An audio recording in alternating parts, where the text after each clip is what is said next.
Kamu man yang yaga paligon nang kanami pagkautaw, iguyo mayo kami sang kalsada na madayaw. Sang panahon na kami yusupla ng kamayo kagustuhan, gapabilin yang may makahaot na pag-atiman.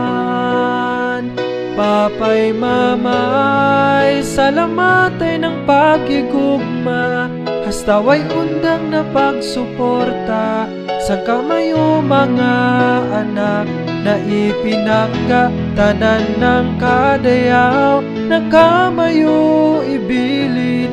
Nginigayod taguon nami sang kanami kasing-kasing.